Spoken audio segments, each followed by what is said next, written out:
एक लग्न प्रेम कहाणी भाग 18. निशा, अवनी आणि अंजली या तिघीजणी शॉपिंग मॉलमधून बाहेर पडत होत्या. तोपर्यंत इकडे अंतराचे लक्ष अवनीकडे जाते. अवनीचा चेहरा बघून अंतराला डाऊट येतो की अवनी आणि सिद्धार्थ या दोघांमध्ये इथे काहीतरी झालं तरी नसेल ना. कारण मगाशी अवनी आणि सिद्धार्थ ज्या पद्धतीने बोलत होते त्यावेळी सिद्धार्थ आणि अवनीचा चेहरा काही तिला वेगळाच सांगत होता आणि आता मात्र अवनीचा चेहरा तिला थोडा वेगळा वाटत होता. अवनीच्या चेहऱ्यावरून अवनी आनंदी आहे असं अंतराला वाटत होतं. तिकडून सिद्धार्थसुद्धा हसत हसतच बाहेर येत होता. सिद्धार्थ, अंतरा जोरात सिद्धार्थकडे बघून त्याला आवाज देते. तेच सिद्धार्थ थोड्या रागातच अंतराकडे बघतो आणि बोलतो, एवढे काय झालेले आहे तुला ओरडायला? अरे सिद्धार्थ, मी तुला किती उशीर झाला शोधत आहे. तू कुठे गेला होतास? हे काय, मी इथेच होतो. सिद्धार्थ अवनीकडे बघत बोलतो. तेच अंतरा बोलते, सिद्धार्थ चल पटकन, आपल्याला घरी जायचे आहे आणि आता उशीरसुद्धा खूप झालेला आहे. अंतरा सिद्धार्थचा मुद्दाम हात पकडून असं बोलते कारण तिला मुद्दाम अवनीला दाखवून द्यायचे होते की सिद्धार्थ तिच्या किती जवळ आहे. तेच इकडे सिद्धार्थ आणि अंतराला असं जवळ आलेलं बघून अवनीलासुद्धा वाईट वाटलेलं होतं. आताच तिच्या आणि सिद्धार्थमध्ये जे काही झालं ते तिला आठवत होतं. सिद्धार्थ तिला जे काही बोलला ते सुद्धा अवनीला आठवत होतं. पण ते खरे होते की फक्त तो एक दिखाऊपणा होता हे तिला समजत नव्हते. तेच इकडे अवनी, अंजली आणि निशा गाडीमध्ये बसून घरी निघून जातात. सिद्धार्थ अंतराकडे रागाने बघतो. सिद्धार्थचे लाल झालेले डोळे बघून अंतरा घाबरतच सिद्धार्थचा पटकन हात सोडते. सिद्धार्थ आणि अंतरा दोघेही सिद्धार्थच्या फ्लॅटवरती जातात. फ्लॅटवर पोहोचताच अंतरा पटकन तिच्या रूममध्ये जाते आणि तिची असिस्टंट प्रियाला कॉल करते. हॅलो, कुठे आहेस तू? कधीपासून मी तुला कॉल करत आहे. तुझी सुट्टी संपली असेल तर तू पटकन इकडे ये आणि जर नाही झाली तर तुझी नोकरी गेली समजलं का? एवढे बोलून अंतरा कॉल कट करते. अंतराला तिची असिस्टंट म्हणजे प्रिया हिच्यावरती खूपच राग येत होता. तेच इकडे सिद्धार्थलासुद्धा विकीचा कॉल येतो. हॅलो, सिद्धार्थ कॉल रिसीव करून बोलतो. हॅलो, अरे सिद्धार्थ, आपल्या प्रोजेक्टसाठी अंतराला मॉडेलिंग म्हणून फायनल केलेले आहे आणि सगळे इन्व्हेस्टर्स प्रोजेक्टच्या मार्केटिंगसाठी लवकरात लवकर शूटिंग करायचे असं म्हणत आहेत आणि या शूटिंगमध्ये अंतराला सिद्धार्थसोबत काम करायचे होते. तर सिद्धार्थला अंतरा मॉडेलिंग म्हणून नको पाहिजे होती, पण हा प्रोजेक्ट पूर्ण झाला तर सिद्धार्थ एक ग्रेट बिझनेसमॅन म्हणून ओळखला जाणार होता. सिद्धार्थसाठी हा प्रोजेक्ट खूपच महत्त्वाचा होता. त्यामुळे सिद्धार्थसुद्धा अंतरासोबत काम करायला तयार होतो. तेच तिकडे अवनीला आज झोप येत नव्हती. सिद्धार्थ मॉलमध्ये जे काही बोलला ते आठवून तिला समजत नव्हते सिद्धार्थच्या मनामध्ये नक्की काय सुरू आहे. सिद्धार्थ जे काही बोलत होता ते नक्की खरे होते की खोटे होते हे तिला समजत नव्हते. विचार करता करता तिला कशी झोप लागते हे तिला समजत नाही. ते दुसऱ्या दिवशी सिद्धार्थच्या फ्लॅटची बेल वाजते. सिद्धार्थ आला असेल या खुशीने अंतरा पटकन दरवाजा उघडते. अंतरा दरवाजा उघडते तर तिला तिची समोर असिस्टंट म्हणजे प्रिया आलेली दिसते. तेच प्रिया आतमध्ये येते आणि अंतराला मिठी मारून बोलते, गुड मॉर्निंग मॅम, कशा आहात मॅडम तुम्ही? ठीक आहे. अंतरा सुद्धा प्रियाला मिठी मारत बोलते, तुझे हॉलिडे संपले का? हो मॅम, संपले. सॉरी, मी खूप उशीर केला. प्रिया बोलते, गुड. आता माझे खूप महत्त्वाचे काम आहे. ते तुला पूर्ण करायचे आहे आणि त्याचे तुला सगळे पैसे मिळतील. हो मॅम, चालेल, पण कसले काम आहे? अंतरा प्रियाला आतमध्ये बोलवते आणि तिला तिचे सगळे काही काम समजावून सांगते. आता दोघींच्या चेहऱ्यावरती एक हसू आलेलं होतं. दोघेही पिक्चरमधल्या विलेनपेक्षा काही कमी नव्हत्या. तेवढ्यात अंतराला सिद्धार्थचा कॉल येतो. अंतरा आनंदाने सिद्धार्थचा कॉल रिसीव्ह करते. हॅलो सिद्धार्थ, बोल ना. अंतरा, आज प्रोजेक्टचे शूटिंग सुरू होणार आहे. तुला लवकरात लवकर ऑफिसमध्ये पोहोचायचे आहे. तू पटकन तयार हो आणि ऑफिसमध्ये ये. एवढं बोलून सिद्धार्थ कॉल कट करतो. तेच इकडे आता सिद्धार्थसोबत काम करायला भेटणार या आनंदाने अंतरासुद्धा पटकन जाऊन तिच्या रूममध्ये तयार होते आणि आरशासमोर उभी राहते. ती एक एक करून तिचे कपडे स्वतःच्या अंगावरती लावत होती आणि तिला कोणता ड्रेस छान दिसेल हे ती बघत होती. तिला आता सिद्धार्थला तिथे जाऊन भेटायचे होते आणि तिला सिद्धार्थला इम्प्रेस करायचे होते. सिद्धार्थला इम्प्रेस करण्यासाठी ती पटकन छान आवडते आणि सिद्धार्थच्या ऑफिसमध्ये जाते. ती सिद्धार्थच्या ऑफिसमध्ये जाऊन सिद्धार्थच्या केबिनचा दरवाजा ओपन करते. दरवाजा उघडते तर तिचा चेहरा पडतो, कारण सिद्धार्थच्या केबिनमध्ये सिद्धार्थ नसून विकी होता. हॅलो, तू इथे काय करत आहेस आणि सिद्धार्थ कुठे आहे? त्याने तुला त्याच्या केबिनमध्ये बसायची परमिशन कशी दिली? अंतरा विकीकडे बघून बोलते. तेच विकीसुद्धा तिच्या शब्दात तिला उत्तर देत बोलतो. मिस अंतरा, तुम्हाला कदाचित तुमच्या प्रोजेक्टच्या मॅनेजरशी कसे बोलायचे हे माहिती नाही. तुम्हाला तुमच्या प्रोजेक्टच्या मॅनेजरशी कसे बोलायचे माहितीच नसेल तर तुमची काही हरकत नसेल तर मी तुम्हाला शिकवू शकतो. विकीचे बोलणे ऐकून अंतरा विकीकडे रागाने बघत होती. हे बघ, मी तुझी ही बकवास ऐकायला इथे आलेली नाही. मी इथे सिद्धार्थला भेटायला आलेली आहे. तू तुझी बकवास बंद कर आणि मला पटकन सांग, माझा सिद्धार्थ कुठे आहे? एक मिनिट अंतरा, तू तुझी हे लाईन, तुझं ते वाक्य थोडं ठीक कर. तुझा सिद्धार्थ नाही, अवनीचा सिद्धार्थ. सिद्धार्थ अजूनही अवनीचा नवरा आहे, त्यामुळे तो सिद्धार्थ अवनीचा आहे, तुझा नाही. तू तर सिद्धार्थला भरलग्न मंडपातून सोडून पळून गेली होतीस ना? आता मात्र विकीचे बोलणे ऐकून अंतराला खूपच राग आलेला होता. अंतरासुद्धा रागात बोलते. सिद्धार्थ अवनीचा असा किती दिवस राहणार आहे? आणि तसंही अवनी फक्त एक ऑप्शनल म्हणून नवरी होती, म्हणून ती सिद्धार्थची बायको बनलेली होती. ती एक पर्यायी वधू होती. माझ्या परत येण्यामुळे तिला सिद्धार्थच्या आयुष्यातून जावेच लागेल. आणि तूच बघ, मीच काहीच न बोलता अवनी स्वतःहून सिद्धार्थच्या आयुष्यातून निघून गेली. मी असताना सिद्धार्थ कधीच अवनीचा होऊ शकत नाही. ती कधीच मला आणि सिद्धार्थला एकमेकांपासून दूर करू शकत नाही. हो का? ते तर वेळच सांगेल. तू नको सांगू.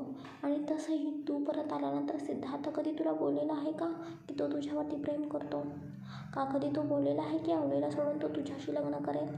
नाही ना? तर मग मिस अंतरा, हा ओव्हर कॉन्फिडन्स अजिबात ठेवू नकोस. उगीच खड्ड्यात पडशील. आणि हे मी तुला सांगतोय ना, ते तुझ्या भल्यासाठी आहे. नाहीतर खरंच एक दिवस मोठ्या खड्ड्यात पडशील. हां, आता थोड्या वेळात शूटिंग सुरू होणार आहे, त्यामुळे प्लीज माझा टाईम वेस्ट करू नको. तू इथे तुझ्या कामासाठी आली आहेस ना, तर दरवाजा उघडा आहे, तू इथून निघून जा आणि तू तुझे काम कर. विकीने अंतराचा खूप इन्सल्ट केलेला होता. विकीकडून स्वतःचा इन्सल्ट करून घेतल्यानंतर अंतरा रागात केबिनमधून शूटिंग रूममध्ये निघून जाते. तिथे सिद्धार्थ ऑलरेडी आलेला होता. सिद्धार्थला तिथे बघून अंतरा मुद्दामच स्वतःला जास्तच इमोशनल बनवते आणि पटकन सिद्धार्थला मिठी मारून रडतच बोलते. सिद्धार्थ, कसा आहेस तू? तेच इकडे सिद्धार्थ काहीच न बोलता अंतराला स्वतःपासून बाजूला करतो आणि तिथून निघून जातो. अंतरासुद्धा नाराज होऊन नाक मुरडतच तिच्या रूममध्ये आवरायला जाते. तेच इकडे थोड्या वेळाने शूटिंग सुरू होते. सिद्धार्थ आणि अंतरा दोघे एकत्र मिळून शूटसाठी तयार होतात. शूटिंग संपल्यानंतर अंतरा सिद्धार्थकडे बघते. तिला समजते की सिद्धार्थ घरी जाण्यासाठी आता निघालेला आहे, त्यामुळे ती मुद्दामच एक आयडिया काढून पटकन सिद्धार्थकडे जाते आणि बोलते. सिद्धार्थ, तू घरी जात असेल तर मी सुद्धा तुझ्यासोबत येऊ का? आता खूप रात्र झाली आहे आणि माझी गाडीसुद्धा बंद पडलेली आहे, त्यामुळे मी माझी गाडी घरी ठेवून आलेली आहे. तू प्लीज मला सोडशील का? सिद्धार्थ एवढे बोलून निघून जातो. अंतरासुद्धा पटकन तिची आवरते आणि सिद्धार्थच्या जवळ येते. सिद्धार्थ आणि अंतरा दोघेही घरी जाण्यासाठी निघतात. तेच घरी जाताना एक मोठ्या रेस्टॉरंट बघून अंतरा ओरडते, सिद्धार्थ सिद्धार्थ प्लीज गाडी थांबव, मला ना आता खरंच खूप भूक लागलेली आहे, आपण प्लीज इथे काहीतरी खाऊया का? प्लीज सिद्धार्थ, आता तू नाही म्हणू नकोस, कारण या मला खरंच खूप भूक लागलेली आहे. अंतराचे बोलणे ऐकून सिद्धार्थ काहीच न बोलता गाडी थांबवतो आणि गाडीतून उतरतो आणि रेस्टॉरंटच्या दिशेने जाऊ लागतो. सिद्धार्थच्या पाठीमागे अंतरासुद्धा येऊ लागते. सिद्धार्थ आणि अंतराला एकत्र त्या हॉटेलमध्ये आलेलं बघून तिथेच ते असलेले वेटर एकमेकांमध्ये चर्चा करत होते. एक वेटर दुसऱ्या वेटरकडे बघतो आणि बोलतो, बघितलंस का, मी तुला बोललो होतो ना, मोठ्या माणसांची अशीच कामं असतात. आज एक उद्या एक गर्लफ्रेंड, ते काय स्वतःच्या बोटांवर फक्त गर्लफ्रेंड नाचवतच असतात. 3 महिन्यांपूर्वी हे सर याच मॅडमला घेऊन येत होते ना, मग त्यांनी परत कुठल्या तरी मॅडमला आणलेले होते आणि आता हे सर परत याच मॅडमला घेऊन इथे या रेस्टॉरंटमध्ये आलेले आहेत. या मॅडमपेक्षा ना त्या मॅडम खूप छान आहेत. या मॅडम खूप ॲटिट्यूड आहे. बोलताना या मॅडम खूप गर्विष्ठपणे बोलत असतात. पण त्या मॅडम तर खूप शांत आणि समजून घेणाऱ्या आहेत. त्याच्याकडे सिद्धार्थ आणि अंतरा एका टेबलजवळ बसतात आणि त्यांची ऑर्डर देतात. सिद्धार्थ मोबाईलमध्ये बघून काहीतरी करत होता आणि अंतरा मुद्दाम तिचा हात सिद्धार्थच्या हातावरती ठेवण्याचा प्रयत्न करत होती. तोपर्यंत वेटर जेवण घेऊन तिथून निघून जातो. अंतराचा धक्का अचानक लागल्यामुळे वेटरच्या हातातला ज्यूस अंतराच्या ड्रेसवरती पडतो. अंतरा रागाने वेटरकडे बघते आणि बोलते, इडियट, नीट करता येत नाही का? माझा ड्रेस खराब झाला ना, तुला माहिती आहे का हा ड्रेस कितीचा आहे? तुम्हाला काय कळणार आहे याची किंमत? तू तर एक साधा वेटर आहेस. लायकीप्रमाणे राहावे हे समजत नाही का तुला? तुझी नोकरी मी आत्ताच घालवते. अंतरा रागाने बोलत होती. तेच इकडे वेटर बोलतो, मॅडम प्लीज असं काही तुम्ही करू नका, माझ्या हातून चूक झाली, प्लीज एकदा मला माफ करा. अंतरा प्लीज तू जास्त बोलू नकोस, तू वॉशरूममध्ये जा आणि तुझा ड्रेस साफ कर. सिद्धार्थ अंतराचं हे बोलणं ऐकून पटकन बोलतो. सिद्धार्थच्या बोलण्यामुळे अंतरा रागातच उठते आणि वॉशरूममध्ये निघून जाते. अंतरा तिचा ड्रेस साफ करून बाहेर येते. तोपर्यंत तिच्या कानावर त्या 2 वेटरचे बोलणे पडते, बघ मी तुला बोललो होतो ना, या मॅडम खूपच गर्विष्ठ आहेत. मागच्या वेळीसुद्धा त्या आल्या होत्या, त्या अशाच गर्विष्ठपणाने वागत होत्या. या मॅडमपेक्षा मागच्या वेळीच्या ज्या मॅडम आल्या होत्या ना, त्या खूप छान आहेत बघ, त्या खूप शांत आहेत आणि या मॅडमपेक्षा त्या मॅडम खूप सुंदर दिसतात. मला तर वाटतं या साहेबांचा आणि त्या मॅडमांचा जोडा खूप छान दिसतो. 2 वेटरचे बोलणे ऐकून अंतराला आणखीनच जास्त राग येतो आणि ती परत एकदा वॉशरूममध्ये रागात निघून जाते आणि स्वतःला आरशात बघते. तिला समजले होते की वेटर अवनीबद्दलच बोलत आहेत. अंतरा रागात स्वतःला आरशामध्ये बघते आणि बोलते, अवनी, तू स्वतःला समजतेस तरी काय गं? मी फक्त 3 महिन्यांसाठी इथून निघून गेले तर तू सगळ्यांना स्वतःकडे ओढून घेतलंस. माझ्याबद्दल सगळ्यांच्या मनात वाईट विचार आणलेस. पहिला माझे बाबा, नंतर लग्नानंतर सिद्धार्थचे घरचे, सगळ्यांनाच तू तुझ्या बाजूने वळवून घेतलंस. मी माझा सिद्धार्थ तुझ्याकडे कधीच येऊ देणार नाही. तू माझ्या सिद्धार्थला माझ्यापासून लांब केलंस, पण आता नाही. आता मी परत आले. आता मी काहीही करून माझा सिद्धार्थ मिळवेन. अंतरा पटकन रागात एका व्यक्तीला फोन करते आणि बोलते, हॅलो, मला तुझ्या मदतीची गरज आहे आणि हे काम झालंच पाहिजे. त्या व्यक्तीला ते काहीतरी सांगते, माझं काम लवकरात लवकर काम कर. अंतरा तिची आवरून बाहेर निघून जाते. एवढ्या लेट तिला बाहेर आलेलं बघून सिद्धार्थ बोलतो, अंतरा फक्त ड्रेस साफ करण्यासाठी एवढा उशीर लागतो का? अंतरा काही बोलणार तोपर्यंत सिद्धार्थ बोलतो, जाऊ दे, तू पटकन आवर, घरी जायला उशीर होतोय, खूप रात्रसुद्धा होत आहे. अंतरासुद्धा काहीच न बोलता पटकन आवरते आणि दोघेही गाडीजवळ जातात. अंतरा मुद्दामच पाय मुरगळला असल्याचे नाटक करते. सिद्धार्थ, ती जोरात ओरडते, सिद्धार्थ माझा पाय मुरगळलेला आहे, मला चालतासुद्धा येत नाही. सिद्धार्थ प्लीज मला उचलून घेशील का? मला खरंच चालता येत नाही. अंतराचे हे बोलणे वागणे बघून सिद्धार्थ खूप इरिटेट होत होता. तो इरिटेट होतच अंतराकडे बघतो आणि अंतराला उचलून घेतो आणि गाडीच्या सीटवर बसतो आणि तो तिला घरी सोडतो. अवनी तेच इकडे अंतरा गाडीतून उतरते आणि लंगडण्याचे नाटक करू लागते. पण सिद्धार्थ मात्र परत अजिबात तिच्याकडे लक्ष देत नाही आणि तो तसाच त्याच्या घरी निघून जातो. असेच अंतरा 4 दिवस सिद्धार्थला मुद्दाम घरी सोडायला लावायची. कधी मॉलमध्ये घेऊन जायची, कधी गार्डनमध्ये घेऊन जायची, तर कधी त्या रेस्टॉरंटमध्ये घेऊन जायची. सिद्धार्थसोबत जितका वेळ घालवता येईल तितका ती वेळ घालवण्याचा प्रयत्न करत होती. 4 ते 5 दिवस असेच निघून गेल्यानंतर एक दिवशी अंजली अवनीला कॉल करते. हॅलो अवनी, अगं तू घरी आहेस ना? तू पटकन TV सुरू कर आणि न्यूज चॅनल लाव. का गं अंजू, काय झाले? तू अशी का बोलत आहेस? अवनी, मी सांगितले ना ते पटकन कर. अवनी पटकन न्यूज चॅनल लावते. प्रत्येक चॅनलवरती एकच बातमी झळकत होती. इंडियातील टॉप मॉडेल अंतरा पाटील यांच्यासोबत मिस्टर सिद्धार्थ देशमुख डेट तर करत नाहीत ना? आणि पटापट सिद्धार्थ आणि अंतराचे फोटो दाखवू लागतात. एक फोटो अंतराला मिठीत घेतलेला होता, एक फोटो दोघांच्या रेस्टॉरंटमधला होता, तर एक फोटो गार्डनमधला होता, तर दुसरा फोटो शॉपिंग करत असतानाचा होता. प्रत्येक फोटोमध्ये सिद्धार्थ आणि अवनी एकमेकांसोबत जवळ असलेले दिसून येत होते. आणि हे सगळे काही बघून, ही न्यूज बघून, त्याचे ते फोटोज बघून इकडे अवनीला मात्र खूपच त्रास होत होता. अवनीला खूपच वाईट वाटत होते. सिद्धार्थ आणि अंतराला एकत्र बघून तिच्या डोळ्यातले पाणी थांबायचे नाव घेत नव्हते. तिला समजत नव्हते की TV वरती जे काही दाखवत आहेत ते नक्की खरी आहे की खोटी आहे. या सगळ्या गोष्टींवरती विश्वास ठेवायचा की नाही हे तिला समजत नव्हते. अवनी रागाने पटकन TV बंद करते आणि तिच्या रूममध्ये जाऊन दरवाजा लॉक करते. तिकडे केबिनमध्ये सिद्धार्थ विकीवर रागाने बोलत होता. What nonsense! कोणाची एवढी हिंमत झाली की त्या व्यक्तीने माझे आणि अंतराचे फोटो मीडियावाल्यांना दिले? सकाळपासून हा काय ड्रामा सुरू आहे? हे बघ विकी, हे लवकरात लवकर बंद कर, नाहीतर त्याचे काय वाईट परिणाम होतील हे तुलासुद्धा माहिती आहे. रिलॅक्स सिद्धार्थ, मला माहिती आहे TVवरची ही बातमी बघून तुला खूप राग येत आहे, पण मलासुद्धा समजत नाही की हे फोटो मीडियावाल्यांपर्यंत पोहोचले कसे?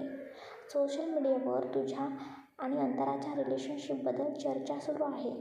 मी आपल्या माणसांना कामाला लावून हे नक्की कोणी केले याचा शोध घेण्याचा प्रयत्न करत आहे. त्यामुळे सिद्धार्थ तू नको टेन्शन घेऊ. मी स्वतः यामध्ये लक्ष घालेन आणि या सगळ्या गोष्टींची चौकशी करेन. एवढे बोलून विकी सिद्धार्थच्या केबिनमधून बाहेर निघून जातो. ते तिकडे सिद्धार्थच्या मनात हा विचार चालू होता की या सगळ्या काही न्यूज, फोटोज बघून अवनीच्या मनात काय सुरू असेल, तिची कशी मनस्थिती असेल. सिद्धार्थने तिला काल मी लवकरात लवकर तुला मिळवेन असं वचन दिलं होतं आणि आज हे अंतराने त्याच्याबद्दल बघून तिला काय वाटले असेल. परत आणखीन एकदा अवनीला मिळवण्याबाबतीत सिद्धार्थला चान्सेस कमी वाटत होते. सिद्धार्थला समजत नव्हते की तो परत एकदा अवनीला कसा समजावेल आणि जरी त्याने समजावले तरी सिद्धार्थच्या बोलण्यावर अवनी विश्वास ठेवेल का? कारण आधीपासूनच अवनी सिद्धार्थवरती नाराज झालेली होती. इकडे विकीसुद्धा विचार करत होता की TV, सोशल मीडियावर सिद्धार्थ आणि अंतराबाबतीत ज्या काही चर्चा होत आहेत या सगळ्या गोष्टींचा अवनीवरती किती परिणाम होत असेल, तिला या सगळ्या गोष्टींचा किती त्रास होत असेल. पण मीडियावाल्यापर्यंत हे फोटोज गेले तरी कसे? मीडियावाल्यांना हे फोटो नक्की कोणी दिले असतील? आणि महत्त्वाचे म्हणजे सिद्धार्थच्या शिवाय लोक काहीच करत नाहीत, त्याची परमिशन घेताच. मग ही तर सिद्धार्थची पर्सनल गोष्ट होती. तेच इकडे देशमुख फॅमिलीमध्ये सुद्धा सिद्धार्थ आणि अंतरा या दोघांच्या न्यूजबद्दल ऐकून सगळ्यांना टेन्शन आलेलं होतं. सगळ्यांना रागसुद्धा आलेला होता. सिद्धार्थच्या बाबतीत सगळ्यांचाच राग वाढलेला होता. बातमी ऐकल्यानंतर लगेचच विक्रम सिद्धार्थला कॉल करतात. सिद्धार्थ, न्यूजवर काय दाखवत आहेत? हे सगळं नक्की काय आहे? प्रत्येक न्यूज चॅनलवरती तुझ्या आणि अंतराबाबतच्या चर्चा होत आहेत आणि तू खरंच अंतरासोबत राहत आहेस का? विक्रम रागात बोलतात आणि कॉल कट करतात. विक्रमने सिद्धार्थला बोलायचा चान्ससुद्धा दिलेला नव्हता. सिद्धार्थलासुद्धा माहिती नव्हते हे नक्की काय झालेले आहे, कोणी त्यांचे फोटोज असे मीडियावाल्यांना दिले. इकडे सिद्धार्थची मॉम बोलते. अहो प्लीज तुम्ही सिद्धार्थवर इतके चिडू नका. सिद्धार्थला त्याची बाजू मांडण्याचा एकतरी चान्स द्या. विधा तुम्ही तिचं ऐकून तरी घ्या. कदाचित सिद्धार्थने जे कोणी दुश्मन आहेत त्यांनी मुद्दाम हे सगळं काही घडवून आणलं असेल. तुम्ही एकदा तरी सिद्धार्थला बोलायला चान्स द्यायला पाहिजे होता. मला माहिती आहे की सिद्धार्थसुद्धा या गोष्टीमुळे टेन्शनमध्ये आलेला असेल. तू सिद्धार्थचा इतका विचार करतेस ना, तसाच एकदा अवनीच्या बाजूने सुद्धा विचार करून बघ ना. हे सगळं बघून अवनीची काय अवस्था झालेली असेल ग. एकतर तिचं लग्न मनाविरुद्ध झाले, तरीसुद्धा तिने पूर्ण मनापासून हे लग्न टिकवण्याचा प्रयत्न केला. तिच्या डोळ्यामध्ये दिसत होते की ती सिद्धार्थवरती किती प्रेम करते. पण अंतर आल्यानंतर तिने स्वतःला सिद्धार्थपासून स्वतःहून लांब केलं. ती स्वतःची जागा अंतराला द्यायला सुद्धा तयार झाली. पण हे सगळं करताना तिला किती त्रास होत असेल याचा तू कधी विचार केलेला आहेस का. विक्रम रागाने सिद्धार्थच्या मोहकडे बघत बोलतात. अहो पण सिद्धार्थ आणि अंतरा अजूनही एकमेकांवरती प्रेम करत असतील तर, आणि सिद्धार्थचे अजूनही अंतरावरती प्रेम असेल तर आपण त्याला फोर्ससुद्धा करू शकत नाही की त्याने अवनीसोबत राहावे, कारण यामध्ये अवनीसुद्धा सुखी राहणार नाही. आपण जर जबरदस्तीने सिद्धार्थ आणि अवनीला एकत्र आणायचे ठरवले तर सिद्धार्थ कधीच अवनीला खुश ठेवणार नाही. यामध्ये सुद्धा अवनीलाच त्रास होणार आहे. अवनी बिचारी सिद्धार्थचे प्रेम मिळवण्यासाठी धडपडेल आणि सिद्धार्थ अंतरासोबत खुश असेल. मला असं वाटतं की सिद्धार्थने त्याच्या आयुष्यातील निर्णय स्वतःहून घ्यावेत. त्याचं जर अवनीवरती प्रेम असेल तर तो नक्कीच अवनीला घरी परत आणेल. तेच इकडे विक्रम काहीच न बोलता त्यांच्या रूममध्ये रागामध्ये निघून जातात. सगळीकडे सिद्धार्थ आणि अंतराची चर्चा चाललेली होती. पण इकडे मात्र अंतरा ही सगळी काही न्यूज बघून आज खरंच खूप खुश होती. ती पटकन एका व्यक्तीला कॉल करते आणि बोलते, गुड जॉब. खूप छान काम केले आहेस तू. आता तू बोलशील तेवढे पैसे मी तुला देईन. आणि हां, याबद्दल कोणाला समजता कामा नये की हे सगळे फोटोज मीच तुला दिलेले होते.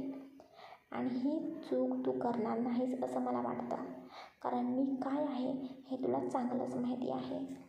एवढं बोलून अंतरा कॉल कट करते आणि परत स्वतःच्या मनाशीच बोलते. अवनी, आता तुला कसं वाटत आहे. माझ्यासोबत स्वतःच्या नवऱ्याचे फोटोज बघून विचार करत असशील ना की हे कसं काय झाले. तुला तर नक्कीच त्रास होत असणार, आणि हा त्रास तर झालाच पाहिजे. हेच तर मला पाहिजे. आता तुला समजेल तुझी जागा सिद्धार्थच्या हृदयात नाही तर माझ्या पायाजवळ आहे. या फोटोजना बघून तुला आता तुझी लायकी नक्कीच समजली असेल. तू फक्त माझी एक सबस्टिट्यूट ब्राईड होतीस, आणि आता मी आली आहे तर तुला तुझी लायकी समजलीच असेल. बस आता वाट बघ नवीन धमाक्याची. अजून तुझी खूप वाट लागणार आहे. तू फक्त बघतच राहा. अंतरा हसतच स्वतःच्या मनाशी बोलते आणि लगेचच आणखी व्यक्तीला कॉल करते आणि बोलते, हॅलो, प्लॅन दुसरा सुरू करायची वेळ आलेली आहे. आता लवकरच प्लॅन दुसरा सुरू कर आणि कामाला लाग. एवढं बोलून अंतरा कॉल कट करते. यावेळी अंतराच्या चेहऱ्यावरती एक विलनसारखी डेव्हिल स्माईल होती. इकडे सिद्धार्थचे विचार करून करून खूप डोके दुखत होते. झालेल्या सगळ्या गोष्टीचा तो विचार करत होता. तोपर्यंत त्याला रिसेप्शनवरून एक कॉल येतो. हॅलो सर, मी सीमा तुम्हाला भेटायला आलेले आहेत. त्या बोलत आहेत की त्यांचं काहीतरी महत्त्वाचं काम आहे. हां ठीक आहे, त्यांना केबिनमध्ये पाठवा. सिद्धार्थ इरिटेट होत बोलतो. Okay sir. रिसेप्शनजवळ असलेली मुलगी बोलते आणि कॉल कट करते. असं काय कारण आहे की सीमा काकू डायरेक्ट ऑफिसमध्ये आले आहेत. कदाचित माझ्या आणि अंतराचे फोटोज बघून त्यांना वाईट वाटले असेल. प्रत्येक आईसाठी तिच्या मुलीची इज्जत खूप महत्त्वाची असते, आणि स्वतःच्या मुलीचे फोटो एका लग्न झालेल्या पुरुषासोबत व्हायरल झाले तर बदनामी तर होणारच ना. सिद्धार्थ मनात विचार करत होता. तोपर्यंत सीमा सिद्धार्थच्या केबिनमध्ये येते. सिद्धार्थ, सीमा बोलते. ओह सीमा काकू, या ना. कशा आहात तुम्ही. अचानक ऑफिसमध्ये कशा काय तुम्ही आलात. सिद्धार्थ, मी इथे तुझ्याशी महत्त्वाला बोलायचे आहे म्हणून आलेली आहे. सी काकू, आय एम रिअली सॉरी. मला माहिती आहे की तुम्ही माझे आणि अंतराचे फोटोज बघून खूप टेन्शनमध्ये आलेले आहात. पण असं काहीच नाही. आमच्या दोघांमध्ये मीडियावाले जसं काही दाखवत आहे तसं काहीच नाही. ती तर ना मीडियावाल्यांची खूप घाणेरडी सवय आहे. कोणाबद्दलही काहीही नको ते सांगायची. पण काकू प्लीज, तुम्ही या गोष्टी अजिबात सिरियस मनावरती नका घेऊ. हां ठीक आहे सिद्धार्थ, मला माहिती आहे, पण आज मी इथे काही वेगळ्याच कारणासाठी आलेली आहे. तू अंतराबद्दल काय विचार करतोयस? म्हणजे मला काही समजले नाही. तुम्हाला नक्की काय बोलायचं आहे काकू?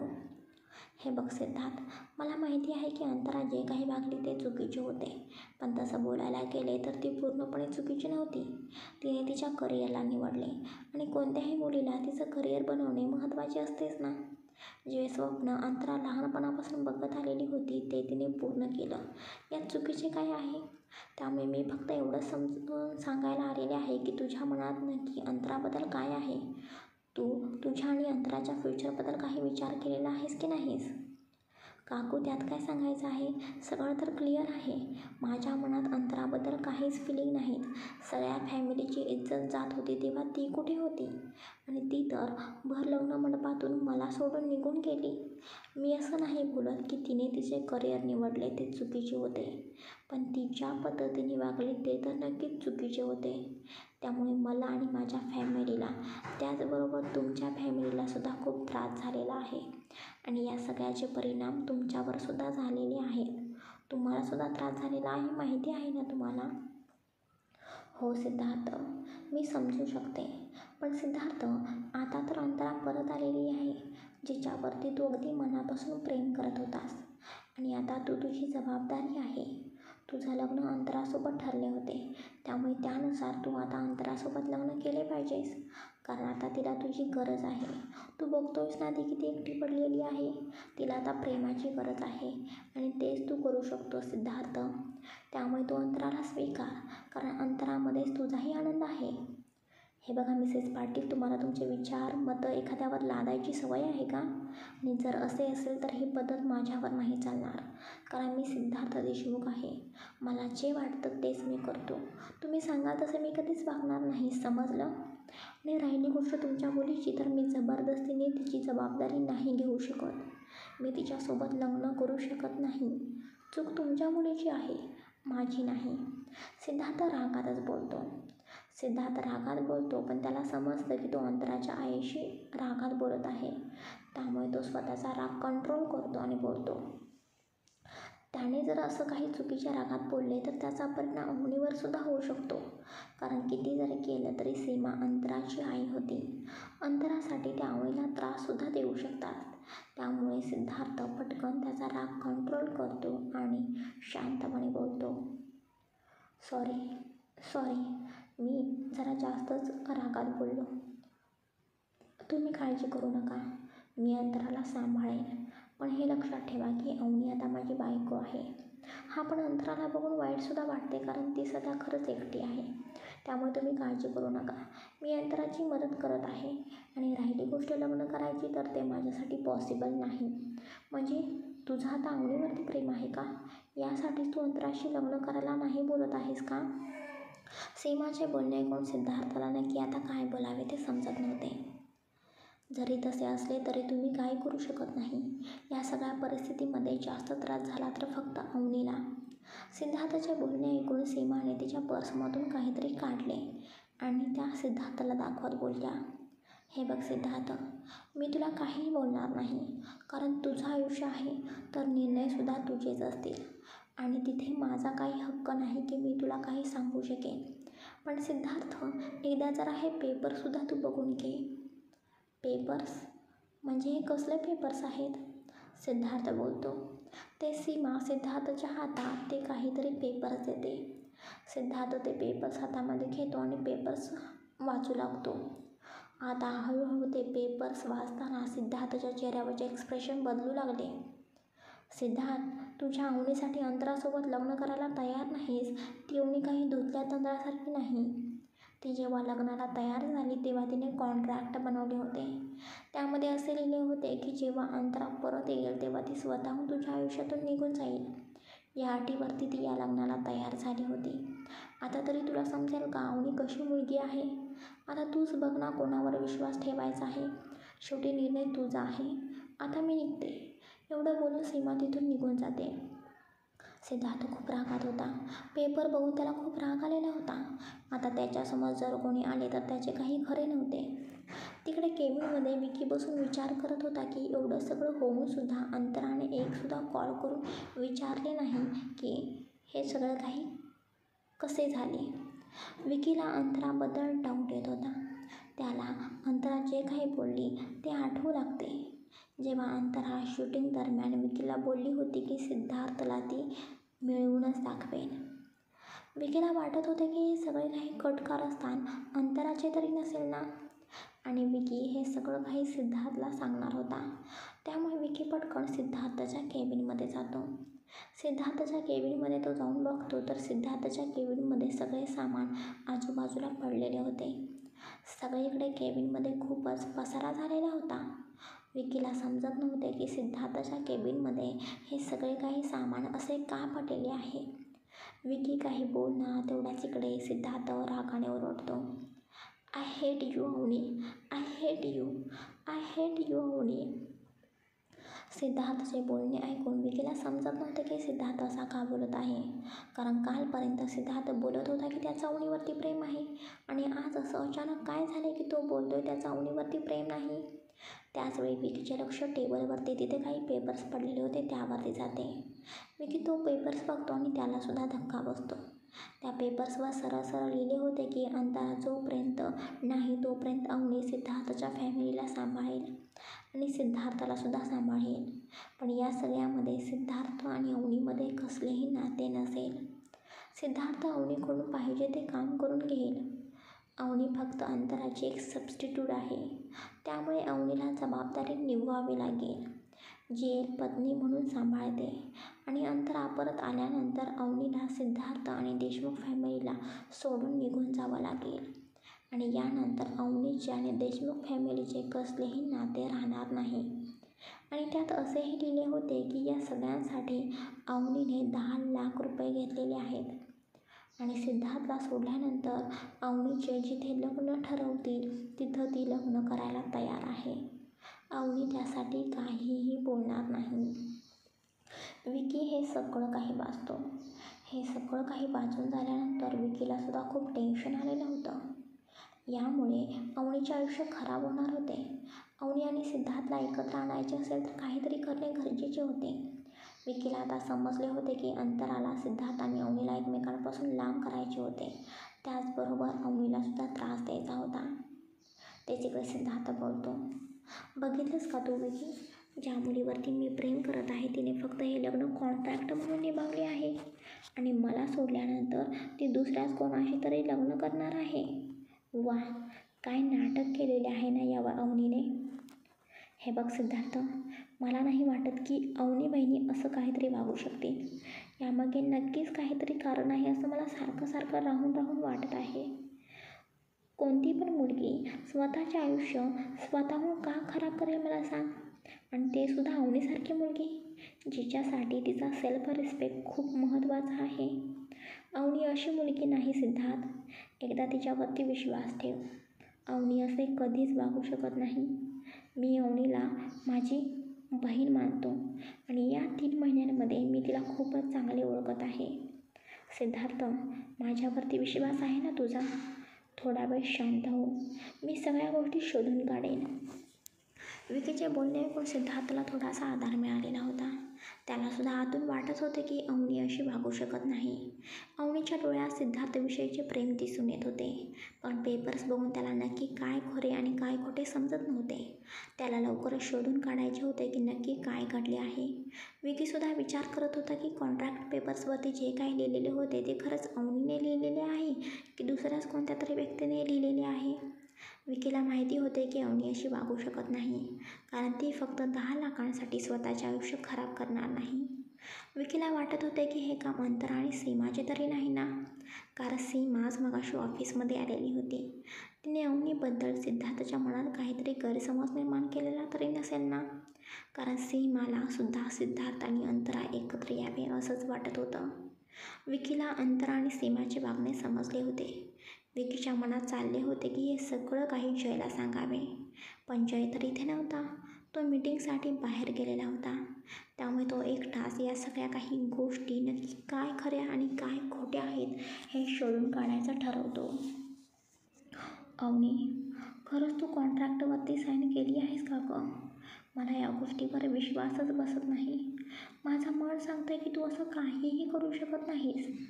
आणि या डोळ्यांनी या कॉन्ट्रॅक्टवर बघितले की असं वाटतं की हे सगळं काही तूच केलेलं आहेस. तुला माझ्यासोबत राहायचे नव्हते तर तू चॅलेंज का दिलेस? चॅलेंजमुळे मी तुझ्या प्रेमात पडलो. मला तुझी सवय झाली. मी तुझ्यावरती प्रेम करायला लागलो. पण हे नातं तू फक्त कॉन्ट्रॅक्ट म्हणून निभावलंस. मला तर या सगळ्या गोष्टीचा खूप त्रास होतोय. अवनी, तू का अशी वागलीस? पण एका बाजूने मी सुद्धा तुझ्यावर जबरदस्ती करू शकत नाही. कारण हे लग्न जबरदस्तीने झालेले होते. तू या नात्यांमध्ये खुश नाहीस ना? मग मी सुद्धा तुला जबरदस्तीने माझ्या आयुष्यात थांबवू शकत नाही. तुला तुझ्या आयुष्यात मी नको आहे ना? तर मी स्वतःहून तुझ्या आयुष्यातून निघून जाईन.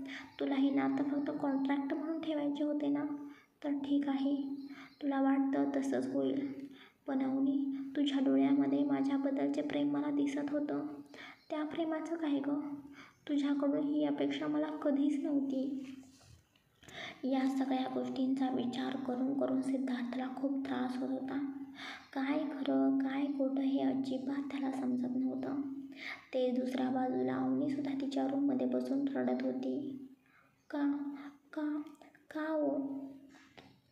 का तुम्ही असे काय केलेत? तुम्हाला तुमचे प्रॉमिस निभायला जमत नसेल तर तुम्ही प्रॉमिस काय केले? तुम्ही काल मला बोलला होता तुम्ही सगळं काही नीट कराल. मग तुम्ही तुमचे प्रॉमिस का तोडले? तुम्ही माझ्याशी एवढे खोटे का बोललात? खरं तर मीच चुकले. मीच तुमच्यावरती विश्वास ठेवला. अंतरा परत आल्यानंतर तुमच्या आयुष्यात माझी कोणतीच जागा नाही हे मला समजायला पाहिजे होतं. पण मी तुमच्यावर विश्वास ठेवून खूप मोठी चूक केली. पण मी तरी काय करू? माझं तुमच्यावरती खूप मनापासून प्रेम आहे. पण तुम्ही माझ्या नशिबात नाही. तुम्ही फक्त आणि फक्त अंतराचे आहात. मी कधीच मग आता तुमच्या दोघांच्या मध्ये येणार नाही.